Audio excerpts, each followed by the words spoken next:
To hit TV. మనం ఒక మనిషి జీవితాన్ని చూసుకున్నట్టయితే 2 కోణాలుంటాయి. అంటే ఒక నాణానికి ఇరువైపులా అన్నట్టు అసలు ఒక మనిషి చూపించుకునేదంతా ఒకటుంటుంది. ఎవరికీ తెలియని కొన్ని విషయాలుంటాయి. సో, మనందరికీ ఎంతో సుపరిచితమైన అందరూ అభిమానాన్ని సంపాదించుకున్న సూపర్ స్టార్ కృష్ణ గారి గురించి ఈరోజు మనతో మాట్లాడడానికి, మనకి మరిన్ని విషయాలు తెలియజెప్పడానికి మనతో పాటు ఉన్నారు జిఆర్ మహర్షి గారు. నమస్కారం సార్. నమస్తేమ్మా. ఎలా ఉన్నారు? బాగున్నామ్మా. First thing happy Mahashivratri. Thank you అమ్మా, మీకు కూడా థ్యాంక్ యూ. శివరాత్రి శుభాకాంక్షలు. Thank you. అయితే సూపర్ స్టార్ కృష్ణ గారి గురించి మీరు చిన్నప్పటి నుంచి ఎన్నో మూవీస్ చూస్తూ పెరిగారు. కాకపోతే ఎక్కడో ఒక దగ్గర కొంచెం అభిమానం ఎక్కువ మీకు. సో ఆయన గురించి చెప్పాలంటే మీరేం చెప్తారు? ఈరోజు శివరాత్రి అన్నారు కాబట్టి చాలామందికి తెలియని, కొంతమందికి తెలుసు, చాలామందికి తెలియని విషయం ఏమంటే కృష్ణ గారి పేరు శివరామకృష్ణ. ఆయన పేరులోనే శివుడు ఉన్నాడు. మనం యాక్సిడెంటల్గా శివరాత్రి రోజు కృష్ణ గారి గురించి మాట్లాడుకుంటున్నాము.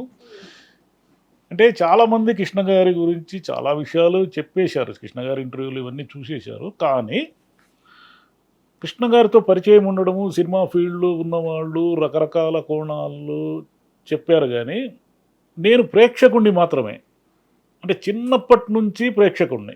ఎంత చిన్నప్పటి నుంచి అంటే నాకు ఊహొచ్చినప్పటి నుంచి, ఊహొచ్చినప్పటి నుంచి నేను ఆయన సినిమాలను అభిమానించేవాడిని. మా జనరేషన్ అంతా కూడా అంటే 60s తర్వాత జన్మించిన వాళ్ళని తీసుకుంటే మేము ఊహ వచ్చి సినిమా చూసే నాలెడ్జి వచ్చేటరికి 71, 72 అలా వస్తుంది కదా. అంటే మా ఏజ్ మరీ చిన్నప్పుడు 1వ సంవత్సరంలో చూడలేం కదా సినిమాని, చూసినా మనకేం గుర్తు. అంటే 5-6 ఏళ్ళు వయసు వస్తే తప్ప మనకు సినిమాని అనేది లేదు. మా జనరేషన్లో అంతా కృష్ణని ఎందుకు అంత పిచ్చిగా ప్రేమించేవాళ్ళు అంటే, మామూలుగానే పిల్లలకి ఏముంటుందంటే ఫైటింగ్లు అంటే ఇష్టం ఉంటుంది, ఫైటింగ్లని ఎక్కువ ఇష్టపడతారు. అప్పుడున్న స్పేస్లో ఫైటింగ్లు చేసేవాళ్ళు ఎవరు? నాగేశ్వరరావు గారు చేయరు, చేసినా ఆ ఫైటింగ్ మనకు నచ్చదు. ఆయన ఎంతసేపు ప్రేమ విరహము అది ఇది అంటుంటారు, అది మనకు అర్థం కాదు. చిన్నప్పుడు ఏమర్థం అవుతుంది? శోభన్ బాబు కూడా సేమ్ కేసు. శోభన్ బాబు గారు కూడా ఇద్దరిని ప్రేమించేవాళ్ళు, ఒకరితో విడిపోయేవాళ్ళు, ఇలాంటి లేదా ఒక తమ్ముడుగానో ఇట్లాంటి క్యారెక్టర్లు వేసేవాళ్ళు. ఆయన కూడా పెద్ద నచ్చేవాడు కాదు. ఎందుకు నచ్చేవాడు కాదంటే ఈ ఫైటింగ్ చేయడు కాబట్టి. ఇంకా ఫైటింగ్లు చేసేది ఎవరు? ఎన్టీఆర్ గారు ఒక్కరే. ఎన్టీఆర్ గారు మాత్రమే ఫైట్స్ చేస్తారు సినిమాల్లో. అంటే ఆయన కూడా ఏమిటంటే ఆయనకి కొన్ని పరిమితులు ఉన్నాయి. అంటే జానపద సినిమాల్లో అయితే కత్తి తిప్పి ఫైటింగ్ చేస్తాడు. సోషల్ సినిమాల్లో పెద్ద ఫైటింగ్లు ఉండవు. ఆయన కూడా అన్నగా, తమ్ముడిగా, రిలేషన్స్, ఇలా రకరకాల క్యారెక్టర్లు వేశాడు కదా. దాంట్లో అంతా ఎక్కువ ఎమోషన్స్ ఉంటాయి. ఎమోషన్స్ మన చిన్నప్పుడు మనకు అర్థం కావు, అవి మనకు నచ్చవు. ఎన్టీఆర్ సినిమా కొంత నచ్చినప్పటికీ ఫైట్స్ రంజింపజేసే ఫైట్స్ లేవు. ఆ స్పేస్లో మాకు కనపడిన ఏకైక హీరో ఎవరంటే కృష్ణ గారు. కృష్ణ గారు అని కూడా అనకూడదు, ఎందుకంటే ఆయన అంటే ఎక్కువ అభిమానం కాబట్టి. కృష్ణ అన్నా కూడా తప్పేమీ లేదు, ఎందుకంటే గారు అనేది ఏదో గోడలాగా తగులుతుంది నాకు. కృష్ణ అంటేనే ఇష్టం, కృష్ణ అనే పేరే ఇష్టం నాకు అన్నమాట. ముద్దు అంటే ఎక్కువ అభిమానం ఉన్నప్పుడు మనకి గౌరవాలు ఎందుకు, ఇంకా గౌరవవాచకాలు. కృష్ణ గారు అని ఎన్ని గారులు పెట్టినా తప్పులేదు, అంతగా గౌరవించాలి ఆయన్ని. అంటే బాల్యాన్ని సుసంపన్నము చేసిన ఒక నటుడు, ఒక హీరో అతను. ఎలాగంటారా,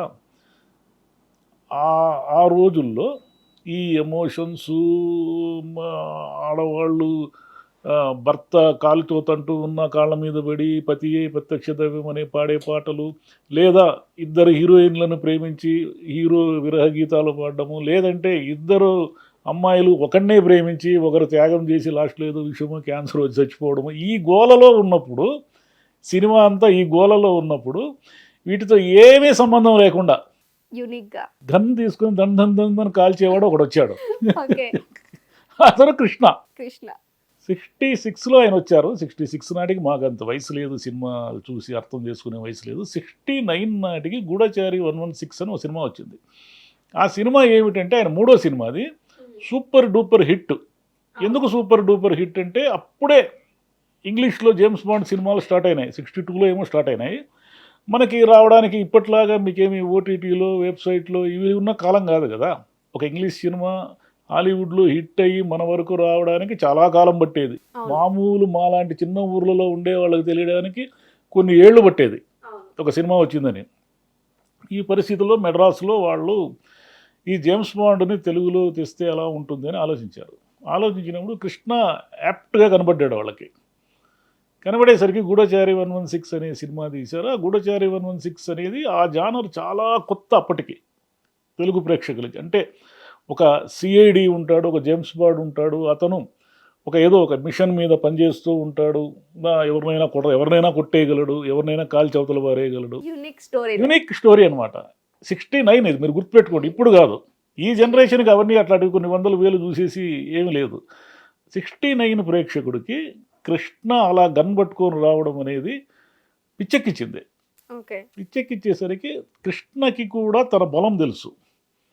అంటే ఒక నటుడు కానీ, ఒక రాజకీయ నాయకుడు కానీ, లేదా ఒక మనిషి కానీ, ఎవరికైనా సరే మనకు తెలియాల్సింది ఏమిటంటే, మనం ఒక రంగంలో పనిచేస్తున్నాం అనుకోండి, ఏ రంగమైనా, మీరు జర్నలిస్ట్ కావచ్చు, మీరు సింగర్ కావచ్చు, ఇంకోటి డైరెక్టర్ కావచ్చు, నటుడు కావచ్చు, ఏదైనా కావచ్చు. మనకు తెలియాల్సిన అత్యంత ముఖ్యమైన విషయం ఏమంటే మన స్ట్రెంగ్త్ ఎంత, మనం కరెక్ట్గా ఎక్కడ ఫిట్ అవుతాము అనేది తెలుసుకోవాలి. ఇది తెలిస్తే సక్సెస్ దానంతటదే ఒక్కొక్కటి ఎత్తుక్కుంటూ వస్తుంది. కృష్ణ అది కనిపెట్టాడు. కృష్ణ ఎందుకు కనిపెట్టాడంటే, అతను పౌరాణికాల సినిమాల్లో లాగా అర్జునుడు, కృష్ణుడు, దుర్యోధనుడు చేయలేడు. అతనుకున్న డిసడ్వాంటేజ్ అది. సరే, ఈ ప్రేమలు ఇద్దరు ముగ్గురు అమ్మాయిల్ని ప్రేమించేసి ఓ అని నాగేశ్వరరావు లాగా గ్లాస్ పట్టుకుని తూలుతూ పాడితే, కృష్ణ పాడితే మనకు నవ్వు వస్తుంది, మనకు ఫీల్ రాదు, ఎమోషన్ రాదు. ఇంద్రస్వామి ఇది గోల అనుకుంటాం. కాబట్టి శోభన్ బాబుకి, నాగేశ్వరరావుకి, ఎన్టీఆర్కి మధ్యన ఒక స్పేస్ ఉంది. ఆ స్పేస్ ఏమిటంటే, ఎవరినైనా ఎడాపడా కాల్చి పారేయగల, ఉతికి పడేయగల ఒక హీరో, ఒక జేమ్స్ బాండ్ హీరో తెలుగు ప్రేక్షకులకి అవసరం. ఆ రోజుల్లో కృష్ణ వచ్చాడు. కృష్ణ రావడంతో ఎలా వచ్చాడంటే, సంవత్సరానికి 17-18 సినిమాలు చేసే స్థాయికి వచ్చాడు. మీకు 1970లో 18 సినిమాలు చేశాడు ఆయన ఎలా సార్? అంటే ఇప్పుడున్న హీరోస్ని చూసుకున్నట్టయితే మనకి ఒక 2-3 మూవీస్ తీయడానికి కష్టపడుతుండ్రు ఇయర్లీ, ఒక సంవత్సరానికి. లేదు అంటే అసలు మూవీనే 2-3 సంవత్సరాలు ఇస్తారు, 4 ఏళ్ళు కూడా ఇస్తారు. అవును. సో ఆయనకి ఎలా సాధ్యమైందంటే, ఆయన ప్రొఫెషన్, ప్యాషన్, దాన్ని ఏమనాలి, ఆ రోజుల్లో అంటే ఎన్టీఆర్, నాగేశ్వరరావు వీళ్ళు కూడా 1-2 సినిమాలే కాదు, చాలా సినిమాలు తీసేవాళ్ళు. ఎన్టీఆర్ కూడా ఒక సంవత్సరం 7 సినిమాలు తీసిన రికార్డు ఉంది. నాకేమిటంటే, కృష్ణ తాను గూఢచారి 116లో వచ్చిన తర్వాత హీరోగానే చెయ్యాలనేది ఏమి లేదు ఆయనకి. హీరోగానే కాకుండా తమ్ముడు ఇలాంటి క్యారెక్టర్లు కూడా వేస్తూ వచ్చాడు. వచ్చిన ప్రతి సినిమాని యాక్సెప్ట్ చేశాడు. ఏమిటి, ఎందుకు అని కాకుండా కృష్ణ సినిమా ఇండస్ట్రీకి చేసిన పెద్ద సేవ ఏమిటంటే, ఒక మనిషి, ఒక హీరో సంవత్సరానికి 10-18 సినిమాలు పనిచేస్తే కొన్ని వేల మందికి ఉపాధి కల్పిస్తాడు అతను. ఒక హీరో 18 సినిమాలు చేస్తే, వీళ్ళు ఇప్పుడు ఎలాగో చేయలేరు, అసాధ్యం అనుకోండి. అంటే కొన్ని వేల మంది కృష్ణ హీరోగా పనిచేస్తున్న సినిమాలు 3 షిఫ్ట్లలో షూటింగులు జరుగుతూ ఉన్నప్పుడు, అతనికి తెలియకుండానే సినిమా ఇండస్ట్రీలో కొన్ని వేల మందికి ఉపాధి కల్పించారు. రకరకాల వాళ్ళు పనిచేయాలి కదా, ప్రొడక్షన్ బాయ్స్ దగ్గర నుంచి, మీకు కెమెరా దగ్గర నుంచి, సంగీతం దగ్గర నుంచి ఎన్ని యూనిట్లు ఉంటాయి, ఈ యూనిట్లన్నీ పనిచేయాలి. ఆయన ఎలా పనిచేశారంటే, పొద్దున్న 7 నుంచి మధ్యాహ్నం 1కి ఒక షిఫ్ట్, మళ్ళీ 1 నుంచి సాయంత్రం 8-9కి ఒక షిఫ్ట్, రాత్రి 9 నుంచి తెల్లారి 2 వరకు 3 వరకు ఒక షిఫ్ట్. నిద్రపోయేవాడు కాదు ఆయన, సెట్స్లోనే గ్యాప్ వచ్చినప్పుడు నిద్రపోయేవాడు. అయితే ఇది కూడా విన్నాము, ఆయన నిద్రపోయినప్పుడు కూడా సైలెంట్గా వచ్చి ఆ నిద్రపోయిన దాన్ని కూడా షూట్ చేసుకున్నాడు. ఆయన ఏంటంటే మధ్యలో గ్యాప్లో ఒక మేకప్తోనే ఉంటారు కదా, మేకప్ తుట్ చేసుకోరు కదా. అరే బాబు, నా వల్ల కాదు, నేను నిద్ర వస్తుందంటే, సరే మీరు పడుకోండి సార్, మీరు ఈ సినిమాలో ఎలాగో మీరు నిద్రపోయే షాట్స్ ఉన్నాయి, అవి తీసుకొని వెళ్ళిపోతామని అనేవాళ్ళు. అంటే ఒక మనిషి నిద్రపోతూ ఉన్నప్పుడు కూడా షూట్ చేశారంటే, ఇంక అది మీరు ఊహించుకోండి కృష్ణ ఎంత స్టామినా అనేది. ఆయన అలా పని చేయబట్టి ఆ సినిమా ఇండస్ట్రీని బాగా బతికించిన వాళ్ళలో ఆయన ఒక ముఖ్యమైన వ్యక్తి. కృష్ణ గురించి ఆయన ఎన్నెన్నో చేశారులేండి, కానీ 3 షిఫ్ట్లు పనిచేయడం అనేది ఆ రోజుల్లో ఆయన ఉపాధి కల్పించాడు. మెడ్రాస్లో తెలుగు వాళ్ళు, తమిళ వాళ్ళు అందరూ ఉన్నారు, అందరూ కలిసే ఉన్నారు కదా, వీళ్ళందరికీ కూడా ఎంతోమందికి పని గంటలు కల్పించాడు ఆయన. ఓకే, అయితే ఈయన గొప్పవారు అని ఇంకొక విధంగా ఎలా తెలుస్తుందంటే, కొన్ని విషయాలు మనం చూస్తే ప్రొడ్యూసర్స్ ఒకవేళ నష్టపోయినప్పుడు, మూవీ బాగా ఆడినప్పుడు గానీ, లేదు అంటే ఎవరైనా ఎగ్గొట్టినప్పుడు గానీ, మనీ ఎగ్గొట్టినప్పుడు గానీ, అది మొత్తం కూడా ఈయన రెస్పాన్సిబిలిటీ తీసుకొని ఈయన డబ్బులిచ్చేవాళ్ళు అందరికి కూడా. అవును, అలా చేశారు ఆయన. అంటే మనం వినడం గానీ, చదవడం గానీ ఇవన్నీ ఉన్నాయి కదా! ఆయన ఏం అంత గొప్పతనం ఎందుకు? గొప్పతనం ఎలా? అంటే ఏమిటంటే ఆయనకి సినిమానే ప్రాణం.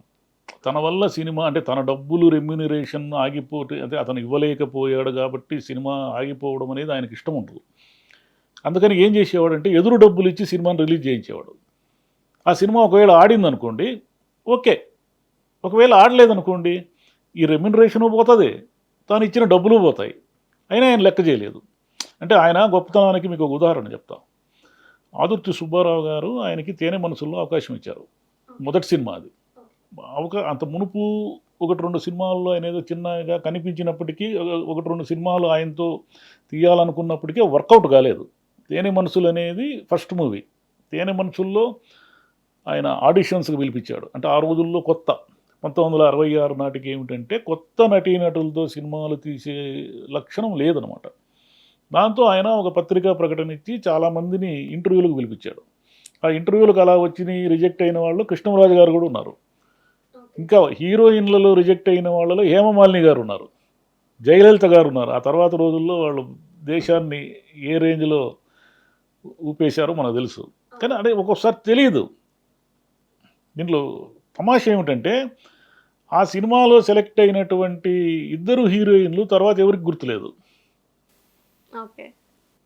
రామ్మోహన్ అనే ఆయన ఈయనతో పాటు సెలెక్ట్ అయ్యాడు. ఆయన కొన్ని సినిమాలకు పనిచేసి తర్వాత లేడు. హేమమాలిని, జయలలిత ఇద్దరిని రిజెక్ట్ చేసిన సినిమా వేరే ఎవరినో సంధ్య గారని ఇంకెవరినో తీసుకున్న సినిమా అది. చూడండి, 2 మహానటీమణులను ఆ రోజుల్లో రిజెక్ట్ చేశారు. ఎవరికో అవకాశం ఇస్తే వాళ్ళు మళ్ళీ ఎప్పుడూ షైన్ కాలే, వాళ్ళు ఫేడ్ అవుట్ అయిపోయారు.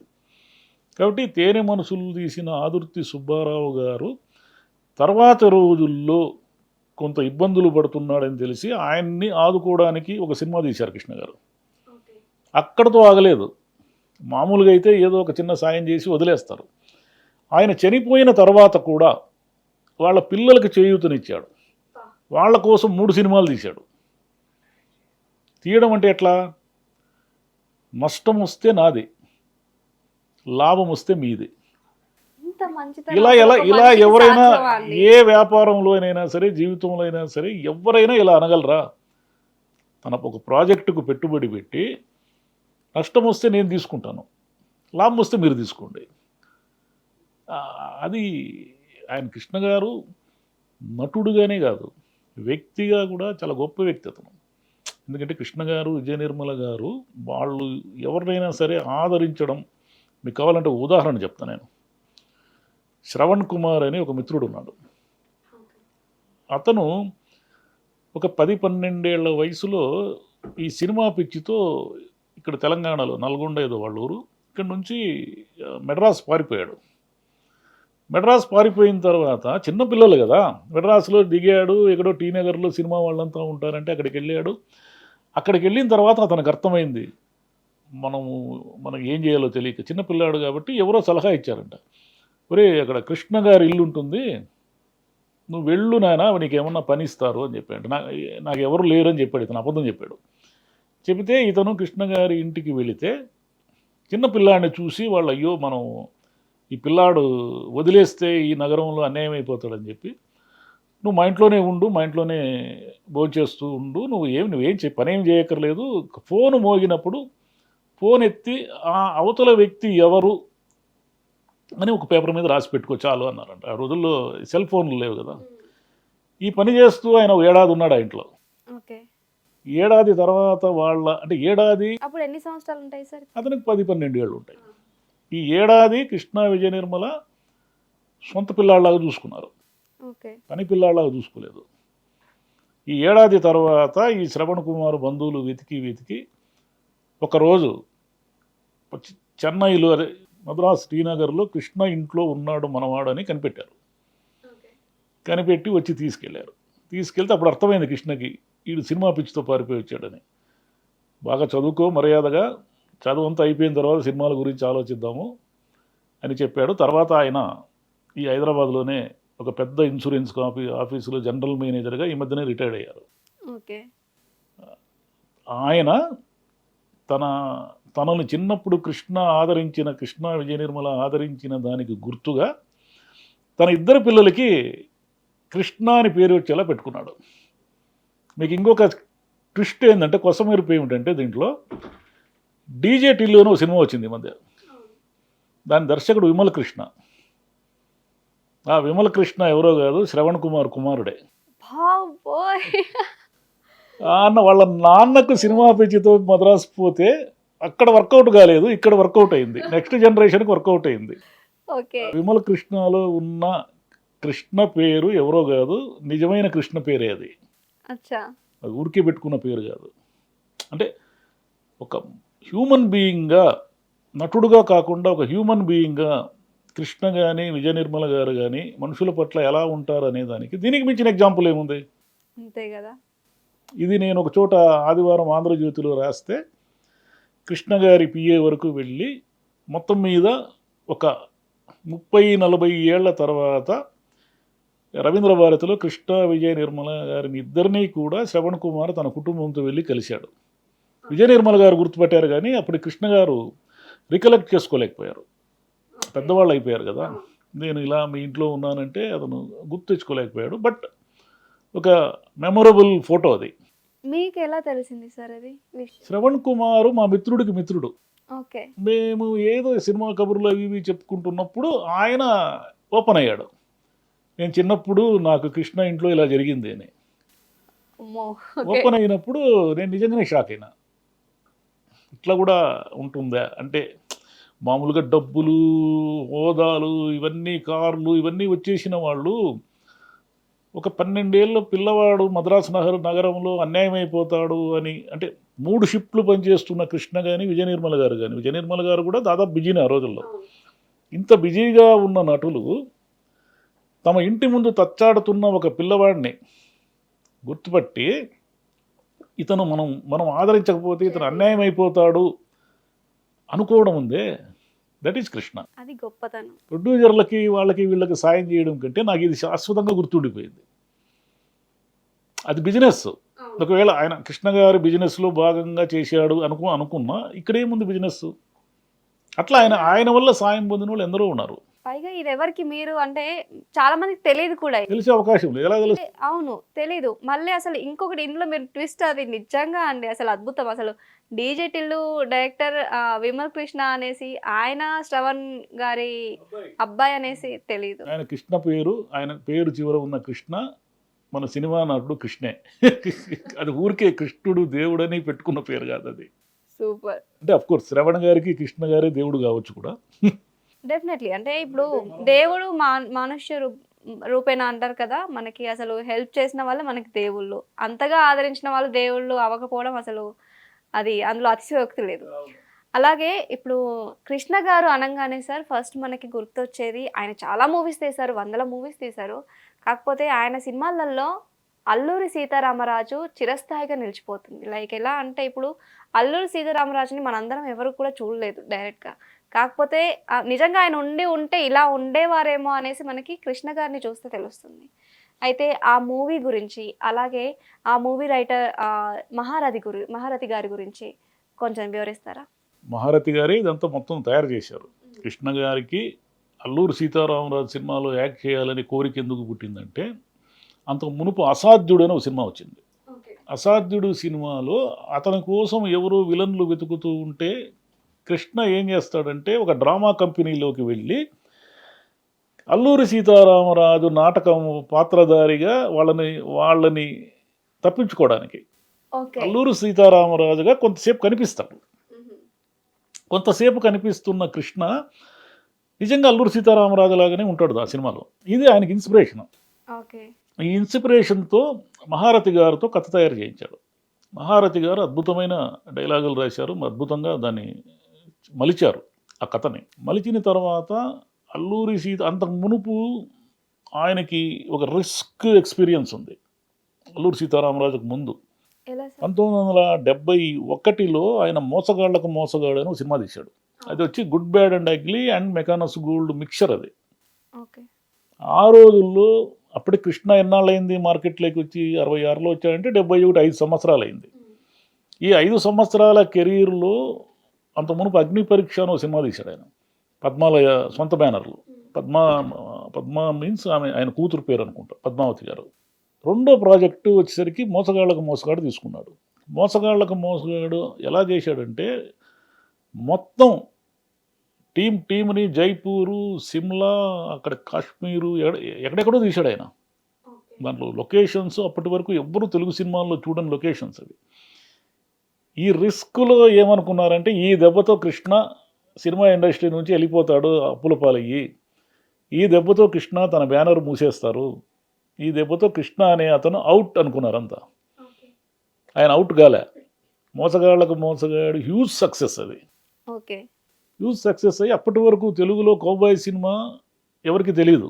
ఎలాగైతే జేమ్స్ బాండ్ సినిమా గూఢచారి 116కు ముందు ఎవరికి తెలియదో ఈ కౌబాయ్ సినిమాల కల్చర్ కూడా లేదు మనకు. అవి కూడా అక్కడ నుంచి వచ్చినవే, మెకనస్ గోల్డ్ ఆ ఇన్స్పిరేషన్తో వచ్చినవే. నెక్స్ట్ ఆయన ఏం చేశాడంటే అంత రిస్క్ దేవుడు చేసిన మనుషులు అవి తీసిన తర్వాత అంత రిస్క్ ప్రాజెక్ట్ వచ్చేసి అల్లూరి సీతారామరాజు. అల్లూరి సీతారామరాజులు ఏమిటంటే దాదాపు తెలుగు ఇండస్ట్రీలో అప్పటి వరకు ఉన్నటువంటి మేజర్ క్యారెక్టర్ యాక్టర్లు అందరూ ఉంటారు. ఆ సినిమా అంతా కూడా మనకి స్టూడియోలో తీసింది తక్కువ, ఏవో కొన్ని పాటలు అవి తీశారు కానీ, కొన్ని సీన్లు తీశారు కానీ, మొత్తం ఇక్కడ తీశారు. రాజవొమ్మంగి మన రాజమండ్రి దగ్గర ఉంది, ఆ ఏరియా అంతా తీశారు, మన ట్రైబల్ ఏరియా అది. ఆ ఏరియాలో అవుట్డోర్ చేశారు.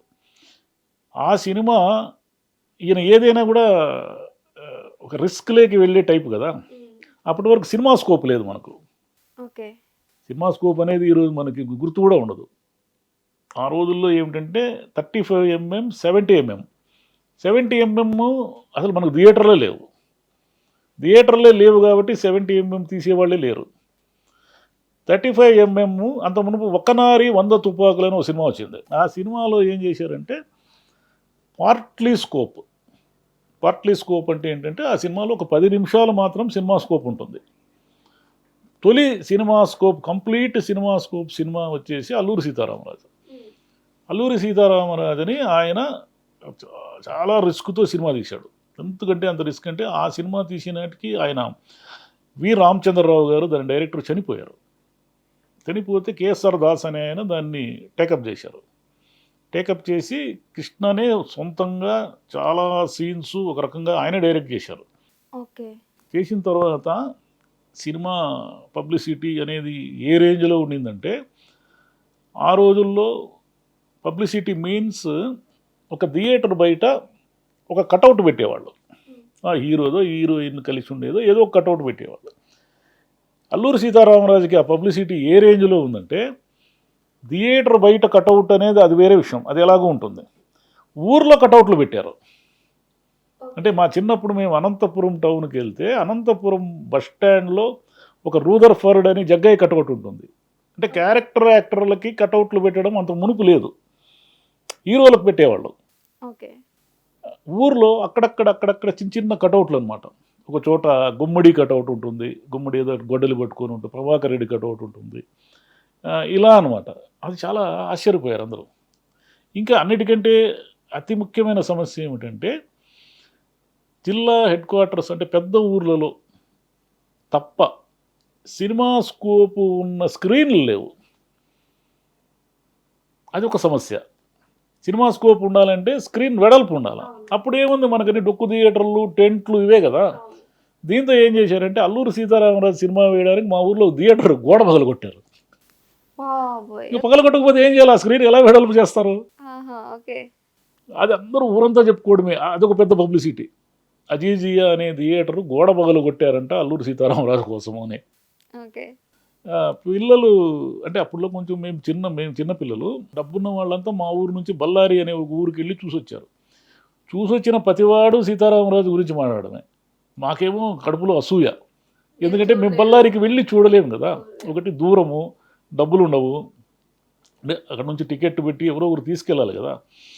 దాంతో ఎప్పుడు వస్తుందా అని ఎదురు చూస్తూ ఉంటే ఒక్కరోజు మా ఊరికి వచ్చింది. అది మా ఊరికి వస్తే ఆ రోజుల్లో శుక్రవారం సినిమాలు మార్చి అలవాట్లేదు, ఎప్పుడు పడితే అప్పుడు వేసేవాళ్ళు. ఏదో బుధవారం ఎప్పుడు వచ్చింది. అది బుధవారం ఎప్పుడు వస్తే మా స్కూల్ ఉంది, ఒకవైపు అల్లూరు సీతారామరాజు వచ్చాడు ఊర్లోకి. స్కూల్కి రేపైనా వెళ్ళొచ్చు. ఎగ్గొడితే తావకొట్టేస్తారు కదా ఆ రోజుల్లో. నేను ఏం చేశానంటే మధ్యాహ్నం 3 గంటలకు, ఆ రోజులు ఇంకా మార్నింగ్ షో అంత కల్చర్ లేదు, 3 గంటలకు షో ఉంటే 2 గంటలకు స్కూల్కి వెళ్ళా. స్కూల్కి వెళ్ళి ఆ సంచి ఉంటుంది కదా, ఆ సంచిని ఒక నమ్మకస్తునికి అప్పచెప్పి అక్కడ నుంచి పరుగు, థియేటర్ 1 కిలోమీటర్ ఉంటుంది, ఎండ విపరీతమైన ఎండలో పరిగెత్తి పోతే అక్కడ ఆ నేల క్లాసు 50 పైసలు. ఆ 50 పైసలు దూరితే కళ్ళు కనబడవు ఆ స్క్రీను వెలుతురుకి. ఎవరినో తొక్కుకుంటూ ఆడికి వెళ్ళి కూర్చొని కృష్ణని అలా చూస్తూ ఉంటే ఆనందం. ఇంటికి వచ్చేసరికి మంచి దెబ్బలు పడ్డాయి. కనిపెట్టారు. స్కూల్ ఎగ్గొట్టి 7, 8 తరగతుల్లో స్కూల్ ఎగ్గొడితే ఊరుకుంటారా? అట్లా అల్లూరి సీతారామరాజు చాలాసార్లు చూసాము. అల్లూరి సీతారామరాజు అనేది సూపర్ డూపర్ హిట్ ఆ రోజుల్లో.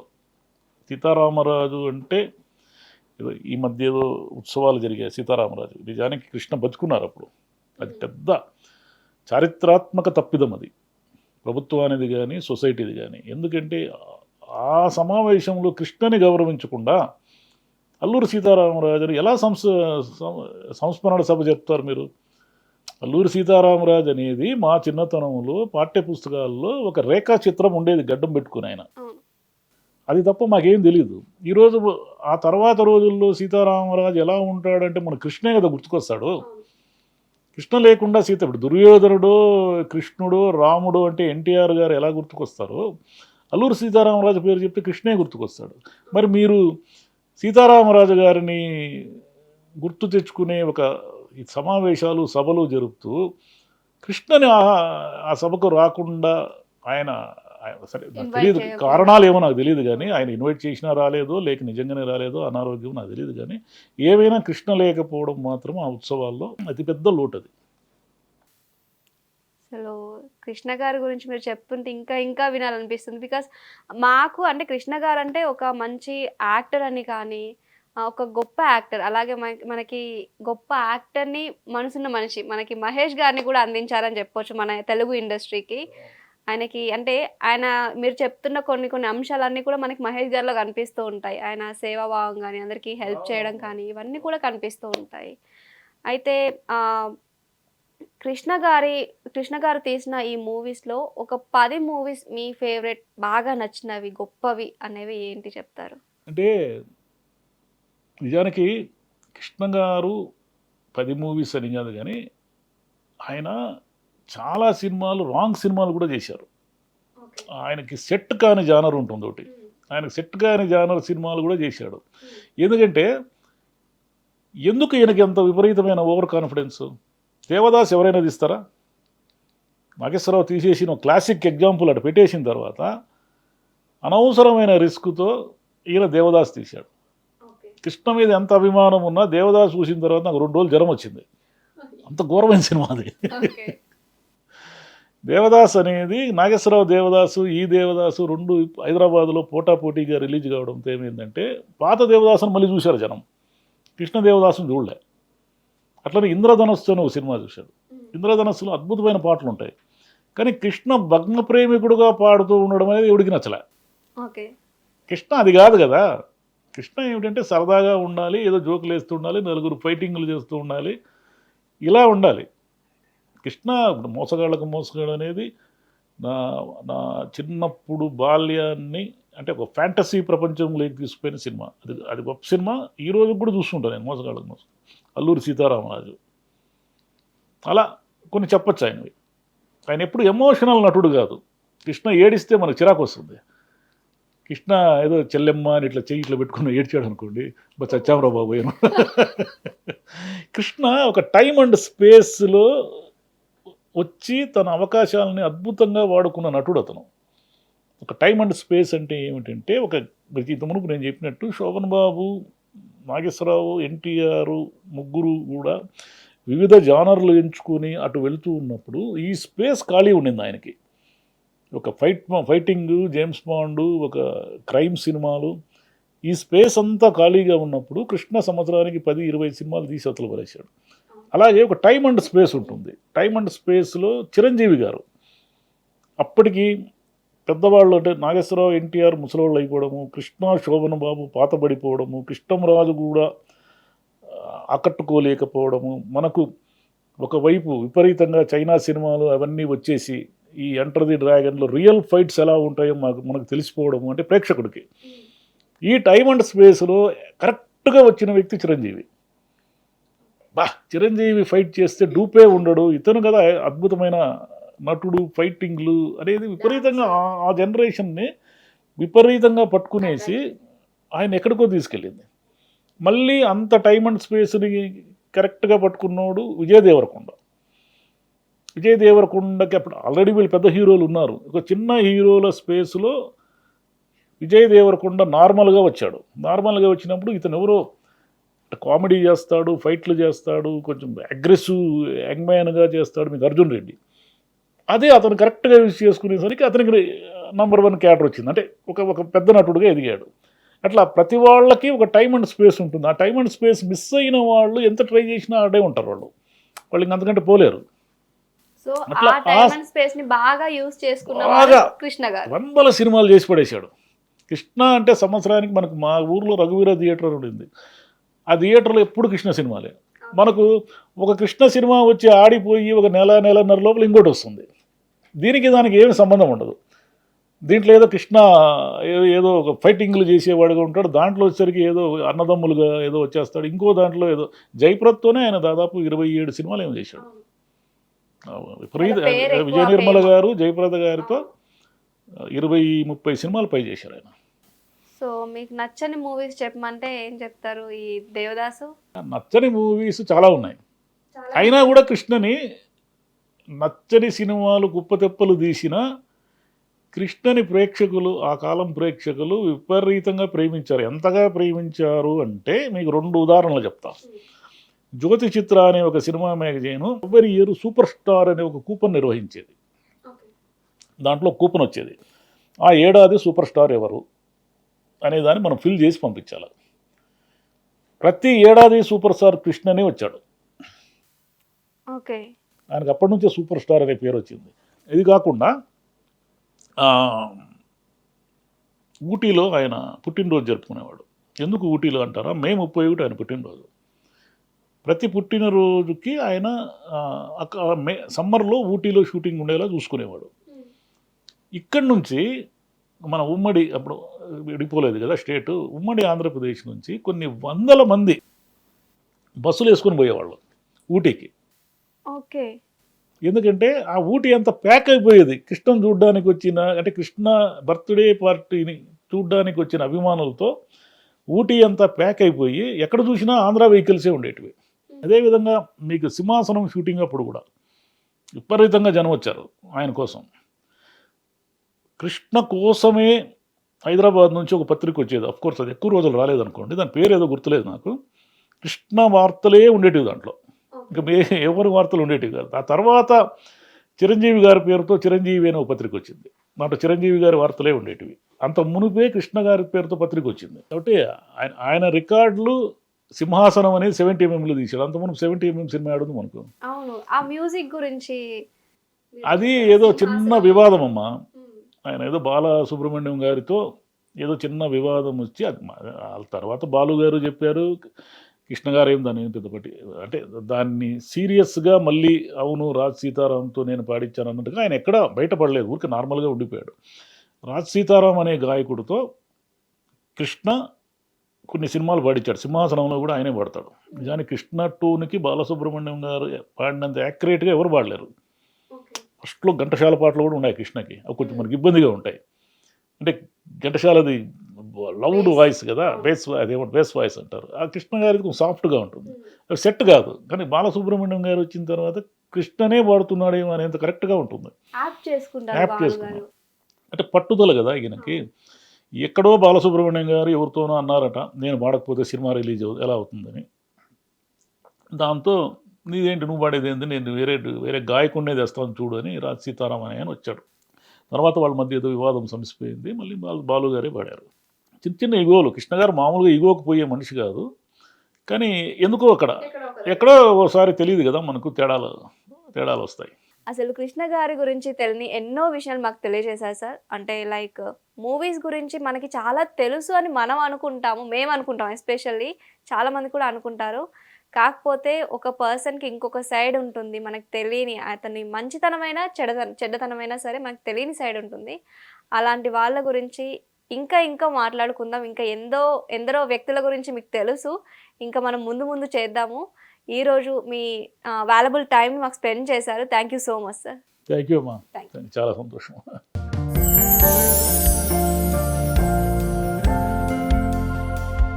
లవ్, ఈ అందమైన 4 అక్షరాల బారిన పడని మనిషి ఉండరు, మనసు ఉండదు.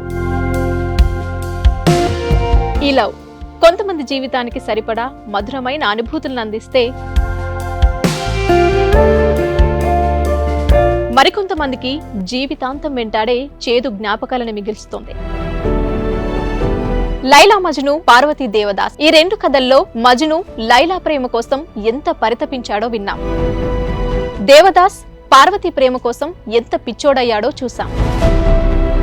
కానీ లైలా మజ్ను ప్రేమ కోసం ఎంత ఆరాటపడిందో మనం ఆలోచించలేదు. దేవదాసు దూరమయ్యాక పార్వతి పరిస్థితి ఏంటో మనం అర్థం చేసుకోలేదు. ప్రేమ నుండి పెళ్లి వరకు వెళ్ళలేకపోయినా ఎంతో మంది అమ్మాయిల బ్రేకప్ స్టోరీస్తో మీ లవ్ టుడే.